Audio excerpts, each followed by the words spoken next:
বিস্তারিত সংবাদ। চলতি বছরে দেশে ফিরবেন এমন ঘোষণা দিয়েছেন কার্যক্রম নিষিদ্ধ আওয়ামী লীগের সভাপতি ও সাবেক প্রধানমন্ত্রী শেখ হাসিনা। যে আমি জাতির পিতা বঙ্গবন্ধুর কন্যা, আমি ক্ষমতার লোভে রাজনীতি করিনি।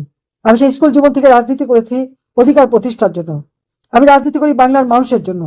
আমার পিতা যে স্বপ্ন দেখেছিলেন, দুঃখী মানুষের মুখে হাসি ফোটাবেন, দেশের মানুষের ভাগ্য পরিবর্তন করবেন, দেশের মানুষকে উন্নত জীবন দিবেন, আমরা দিতে দিয়েছিলাম। সারা বিশ্বের কাছে বাংলাদেশ উন্নয়নের রোল মডেল হিসেবে স্বীকৃতি পেয়েছিল। বাংলাদেশের জনগণ দেশে প্রবাসে যেখানে যেত অত্যন্ত সম্মান পেত। আজকে সেই সম্মানটা হারিয়ে গেছে। এখন বাংলাদেশের মানুষ কেমন আছে সেটাই জিজ্ঞেস করে, কিন্তু আগে তা ছিল না। কাজে এই অবস্থা থেকে আবার দেশকে ফিরিয়ে আনতে হবে।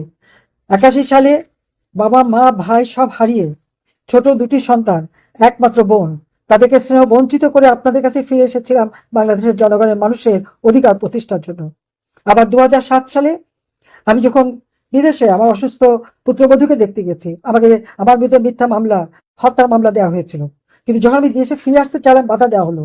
সেই বাধা অতিক্রম করেও আমি ফিরে এসেছি। আবার আমি ফিরে আসবো। আমি সারা বাংলাদেশের মানুষের সেই তৃণমূল ইউনিয়ন পর্যায় পর্যন্ত আমি মানুষের সাথে কথা বলছি। আমার একটা পরিকল্পনা অনুযায়ী আমি কথা বলে যাচ্ছি।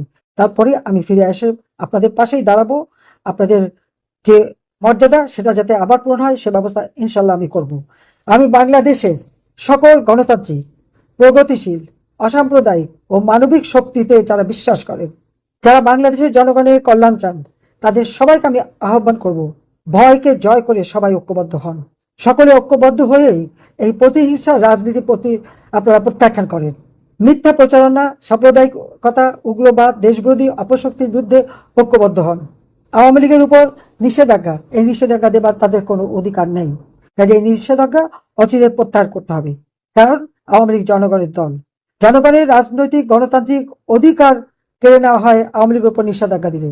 কাজে এই অন্যায়ের বিরুদ্ধে দেশের মানুষকে আজকে ঐক্যবদ্ধ হবার জন্য আমি সবাইকে আহ্বান জানাচ্ছি। আওয়ামী লীগ ক্ষমতা থাকতে আপনার অন্য দল মিছিল করলে হয়তো তাদের ধরিয়ে নিয়ে আপনার 1 মাস 15 দিন পর আবার জামিন নিলে তার আবার বাড়ি ফিরতো, এইরকমের ছিল। কিন্তু এখন মিছিল করলে আপনার ডাইরেক্ট আপনার মিছিলে ধরিয়ে নিয়ে গুম করে আপনার খুন করিয়া আপনার নদীতে ফালাই দেওয়া হয়। এই 2-1 দিন আগের ঘটনা জানেন যে তুরক নদীতে আপনার যাইয়া 7 জন লোক নিখোঁজ। 7 জনের আপনার কয়জন জানি আপনার এখন বর্তমানে লাশ পাওয়া গেছে তুরক নদীতে ভাসে। এই যদি রাজনীতি এই রকমের হয় সামনে, আমরা সাধারণ মানুষ জীবন নিয়ে খুব চিন্তিত। মহাসচিব সাহেব, আমরা আপনাদেরকে চিনি বলতে চাই না কিছু।